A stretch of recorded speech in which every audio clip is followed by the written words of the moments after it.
Muito bem, queridos filhos e filhas da igreja. Há uma canção, irmão, só um trechinho dela, que fala dos bons combates, só um pedacinho, se os bons combates não combatem. Eu não sei que tom que é, mas tem tudo a ver com a palavra hoje pra gente. Se os bons combates eu não combater, minha coroa não conquistarei. Se minha carreira eu não completar, de que vale a minha fé tanto guardar? Se perseguido aqui eu não for, sinceramente um cristão não sou. A tua glória quero conhecer, viver a experiência de sobreviver.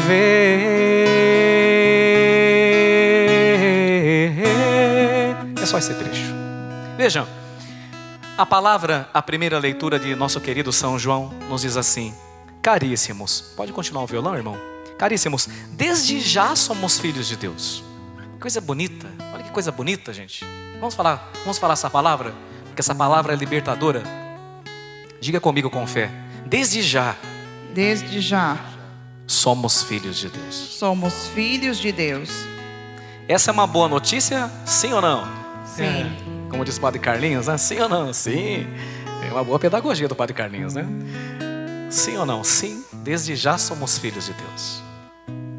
Já é uma ótima notícia ser filho de Deus. Porque se você é filho, diz a palavra, você também é herdeiro, né? De tudo que o Pai tem, né? Então às vezes as pessoas ficam assim, com uma baixa autoestima, dizendo: ai, fulano tem tal coisa, ai, fulano conquistou não sei o que lá. Meu filho, você é filho do dono de tudo, né? Será que você tem fé nisso, né? Você é filho daquele que é dono de tudo. O universo é teu, as praias são tuas, porque tudo Ele fez pensando em você. As estrelas são tuas, tudo é teu, né? Às vezes a gente pode viver na igreja há muitos anos com uma baixa autoestima, como se nada fosse nosso, né? Que foi aconteceu com o filho mais velho da parábola, lembra? Que o filho mais novo saiu, fez tudo errado, né? Depois se arrependeu e voltou. O pai matou o novilho gordo e o irmão mais velho ficou com raiva, não quis nem entrar na festa. Falou assim: você nunca deu um cabrito para eu fazer churrasco com os meus amigos. Se seu aí que estava na noitada aí, gastando seus bens com prostituta, você matou o melhor novilho para ele. Olha a resposta do pai: mas filho, tu estás sempre comigo e tudo que é meu é teu. Que coisa linda, né? Se você não entender que tudo que é do pai é teu, você vai cair nessa armadilha de Satanás, de ficar se comparando com os outros. Você vai começar a achar que o outro tem mais dom que você, que o outro tem mais bênção que você, que o outro foi mais promovido que você. Você vai ser enganado por Satanás. Porque, olha gente, a gente tem que entender isso. Os demônios eram anjos, não é? Anjos decaídos. E quando uma terça parte dos anjos, diz a palavra, e Santo Tomás de Aquino na Suma Teológica, quando trata dos anjos, né? Quando uma terça parte caiu, presta atenção nisso, tronos no céu ficaram vagos. Tronos no céu ficaram vazios. E sabe para quem esse trono agora? Para você, batizado e batizada. E aí vamos ser sinceros, vamos ser realistas. Aí você acha que os demônios vão deixar você ocupar esses tronos com facilidade, sem colocar nenhuma dificuldade no caminho. Você não pode ser inocente desse jeito. Eles sabem que nunca mais vão ter esses tronos vazios no céu, mas sabe que você pode tê-los. E lamento informá-lo, e vão fazer de tudo para que você não chegue lá. Entendeu bem? É sobre isso, né? Então veja, caríssimos, desde já somos filhos de Deus. E um dos engodos de Satanás é justamente esse: é fazer com que você pare de se comportar como filho e viva como escravo. Escravo da sexualidade desregrada, escravo do cigarro, escravo da bebida, escravo de tanta coisa. Escravo da maledicência, escravo da vaidade. Você vai deixando de viver como filho e você vai vivendo como escravo e como uma escrava. Por isso que a palavra insiste no Novo Testamento, e sobretudo São João e São Paulo apóstolo vão insistir falando assim: e se sois filhos, vocês já não são mais escravos. Mas veja, essa notícia é muito boa, né? mas ela tem uma continuidade. Olha só, caríssimos, desde já somos filhos de Deus. Agora vamos para a continuidade comigo. Mas tem mais. Nem sequer se manifestou o que ainda seremos. Olha, já a notícia já é incrível. Agora diz que ainda pode melhorar. Olha que coisa impressionante, né? Porque o mundo é pessimista, né? E o mundo fala assim: nada está tão ruim que não possa. Mas nós não. Com Jesus e com Maria, nada é tão bom que não possa ficar melhor ainda. Olha, vocês já são filhos, mas olha, vocês não sabem da missa metade. O que Deus quer fazer com você é muito mais do que vocês podem pensar. E para que a gente entenda um pouquinho disso, né? Um pouquinho, eu vou usar uma metáfora simples para vocês. Não sei se você era uma criança curiosa igual eu. Eu vou fechar aqui que o vento está levando minha ovelha embora. Não sei se você era uma criança curiosa como eu e alguma vez já viu a lagarta num processo de virar borboleta. Não sei se vocês já tiveram essa curiosidade, só viram pela internet. Criançada hoje não vê mais o mundo, né? Só vê tela, né? Na minha época não tinha ainda, nem o tijolão da Nokia tinha sido lançado. Então a gente interagia com as plantas, mandruvá, besouro, marimbondo. A gente interagia, né? Era quase um biólogozinho. E aí eu morei muito tempo do lado de uma pequena chácara que tinha jabuticabeira, pitangueira, goiabeira. E aí eu fiquei encantado quando eu entendi, antes dos livros, que aquele bicho esquisito, que era aquela larva, que virava a borboleta monarca, né? Eu gosto de borboleta, mas a monarca me chama a atenção porque as asas dela parecem vitrais de igreja. Depois você pesquisa, já viu muita já, mas não prestou atenção, acho. Pesquisa no Google, borboleta monarca, depois da missa. Agora não pode, que é pecado, né? Borboleta monarca. E aí eu falei, mas como que pode um negócio disso aqui virar isso aqui? Não é possível, alguma coisa não está batendo. Depois eu fui entender ainda mais que a lagarta, depois de comer muita erva, sei lá, vegetais, né? Aí depois ela ficava dentro daquele negócio, que é o casulo, né? Um dia eu vi a borboleta saindo do casulo. E aí eu tive uma ideia genial. Eu falei, agora eu vou ajudar a coitada da borboleta sofrendo para sair do casulo. Eu resolvi pegar um canivetezinho e fazer um taio, como diz o povo, né? No casulo. Para quê? Para ajudar ela a sair. O que aconteceu com a borboleta? Ela até saiu, mas as asas ficaram flácidas e com os primeiros raiares do sol, suas asas foram queimadas, desfeitas, né? Naquele dia, intuitivamente, com 6 anos de idade para 7, eu entendi. Opa, tem processo que a gente precisa passar. E não adianta pular etapas. Mais tarde eu vi na internet a turma falando disso, mas eu fiz essa experiência com 6 anos, 6 para 7 anos de idade. O que eu quero dizer para vocês, quando a borboleta vai passar pelo casulo, ela tem que fazer uma força excomunal para passar por ele. E aí quando ela faz esse esforço de se espremer, o que acontece com a borboleta? O líquido flui para as asas, como ramificações, que ela tem ramificações nas asas, né? O líquido flui para as asas, faz as asas ficarem fortes, elas ficam um tempinho ali paradas, depois dá um pouquinho de sol, ó, elas voam. Entende? Para que você possa se tornar quem Deus quer que você seja nesta terra, você precisa passar por processos, e alguns deles dolorosos, senão você não aprende. Entendeu bem? Então, é muito comum que nas confissões as pessoas falam assim para mim, exemplo. Ai, padre, esse pecado aqui, estou com 80 anos, puxa vida, estou com vergonha de ter esse pecado. Eu peço para Deus tirar de mim desde que eu tinha 13, padre. Eu falo para a pessoa, olha filho, continua pedindo, mas pode ser que Deus não tire nunca. A pessoa olhou para mim e falou, mas como que Deus não vai tirar se é uma coisa ruim? E eu disse assim, se Deus tirar essa sua inclinação, essa sua tentação para fazer isso, se Deus tirar assim, ó, e Ele pode fazer assim, ó, já era. E você não vai mais precisar fazer esforço. E aí que mérito você vai ter? Nenhum. Então aprendamos uma coisa, caso alguém não tenha aprendido.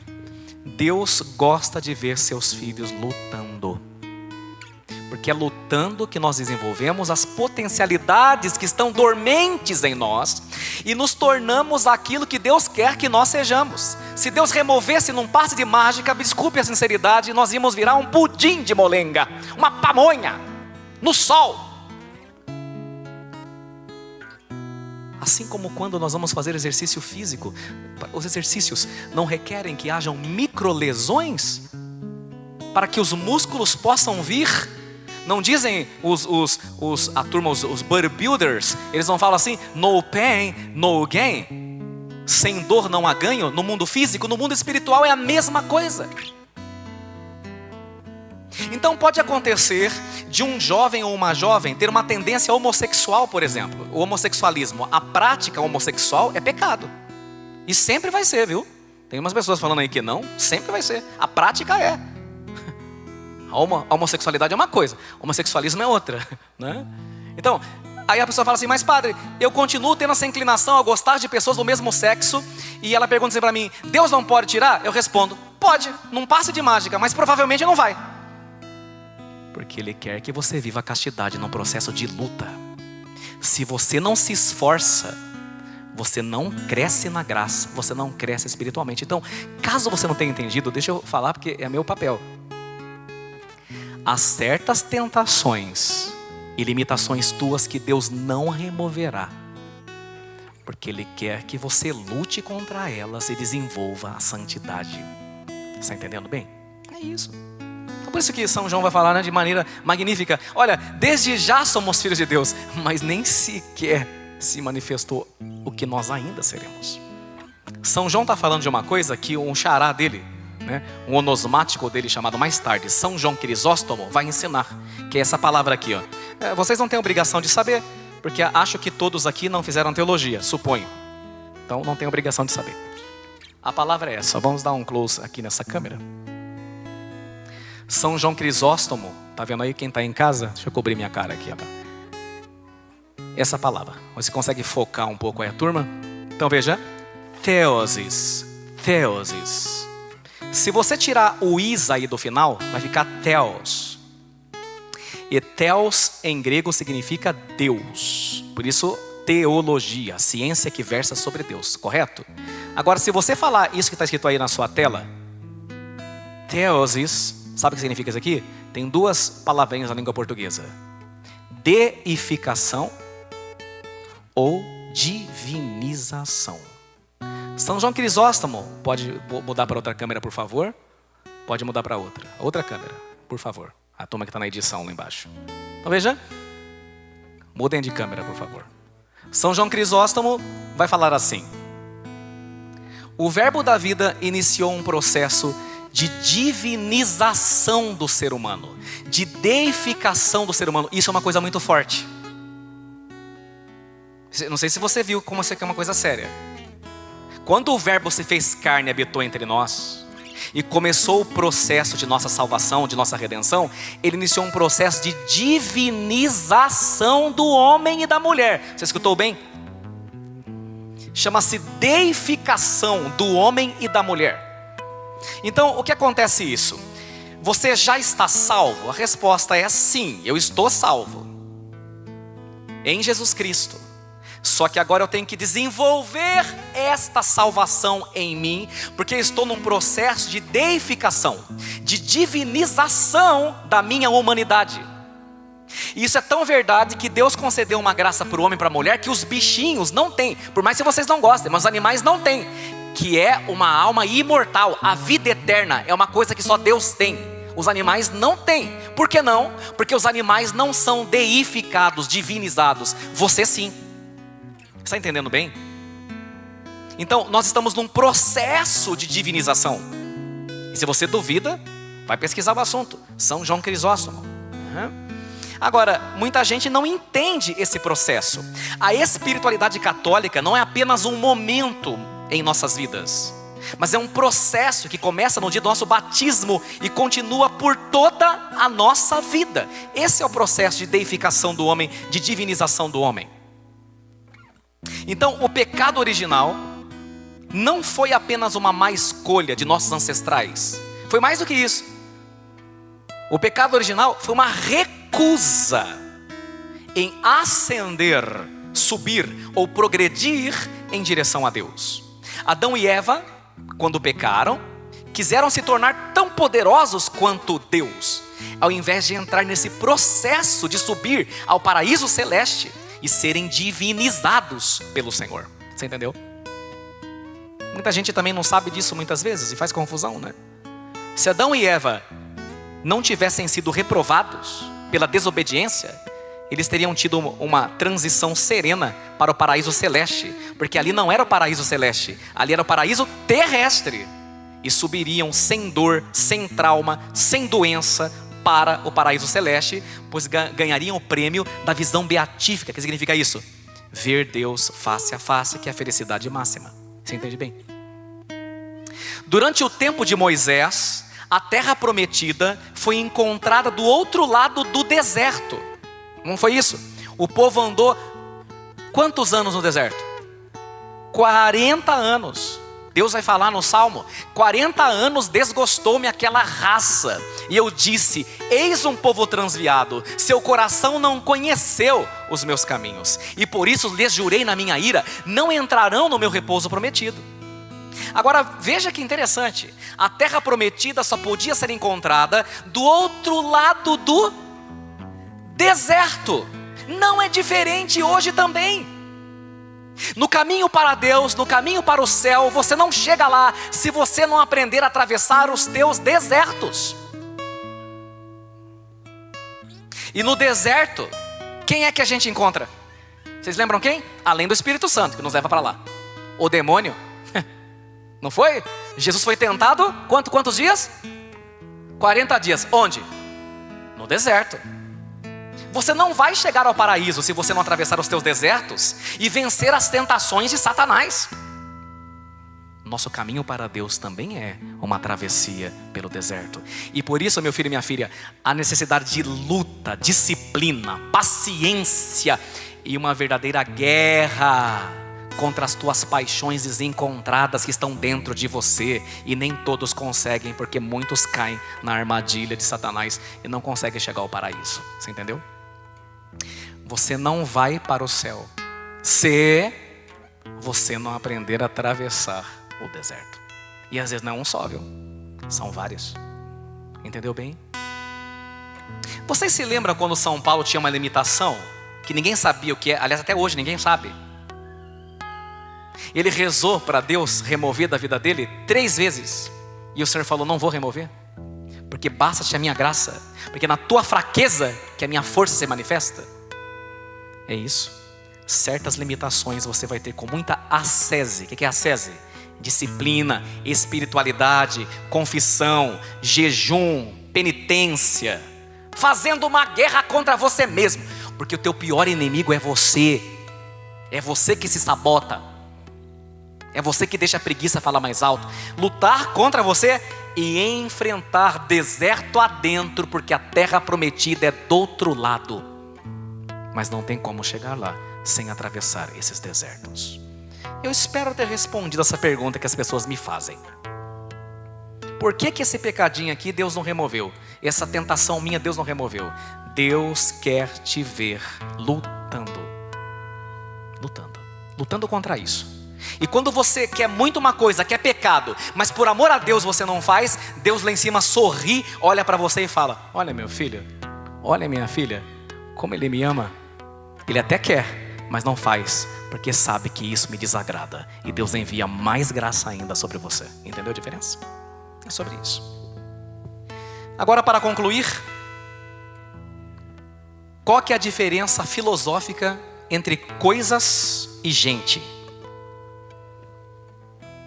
Diferença filosófica essencial, né? Entre coisa e gente. Então presta atenção. A diferença é a seguinte: coisa já nasce pronta e vai se desfazendo. Por exemplo, você pode pegar esse banco que você está sentado. Esse banco é uma coisa. Quando ele foi instalado aqui no santuário, ele já foi instalado pronto. Mas desde o dia que ele foi instalado, o que está acontecendo com ele? Ele está se desfazendo, como tudo aqui na terra. Agora, e pessoas? Pessoas nascem não prontas e vão se fazendo conforme a vida passa. Entendeu a diferença? Então você não é uma coisa que fica velha. Você não é.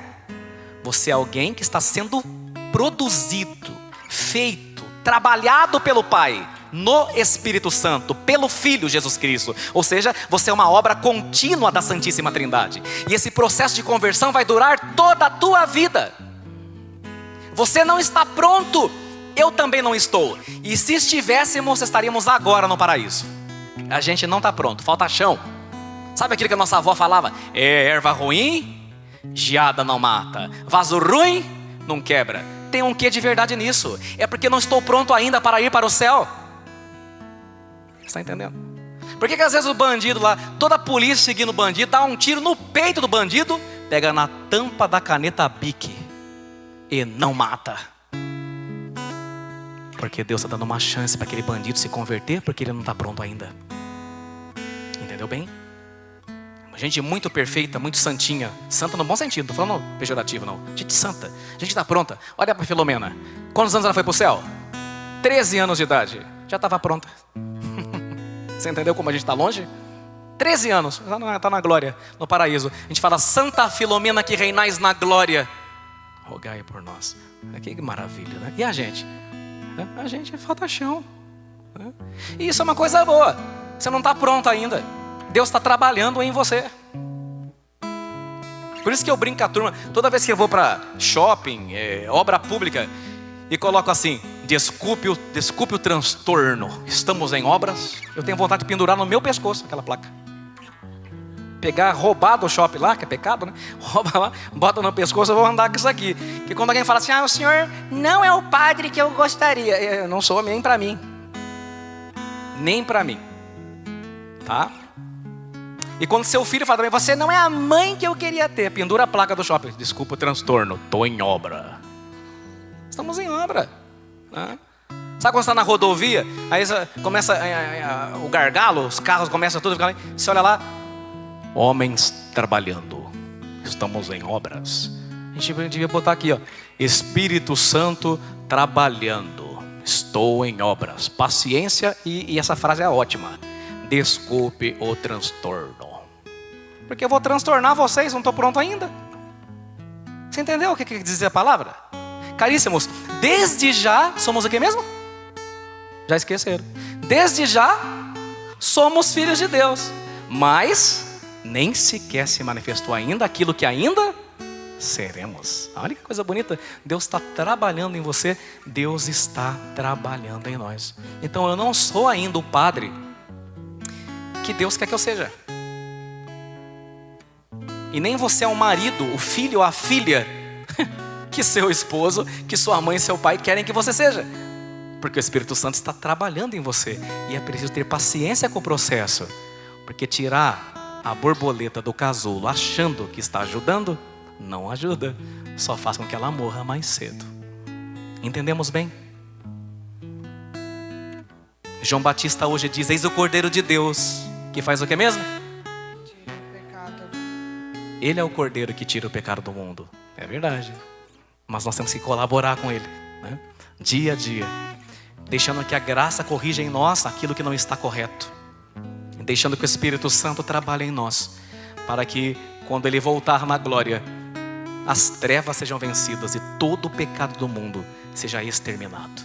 Mas até lá, atravessemos o deserto, tenhamos paciência com os processos, lutemos contra nossas más inclinações, porque sem luta não há vitórias.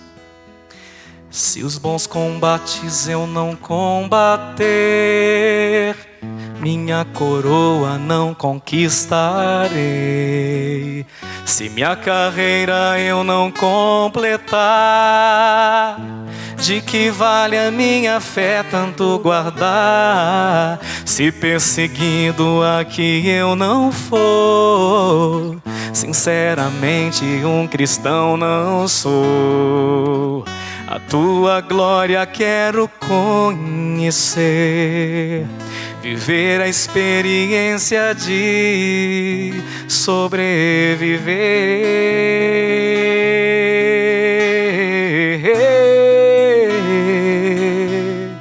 Viver pra mim é Cristo, morrer pra mim é ganho.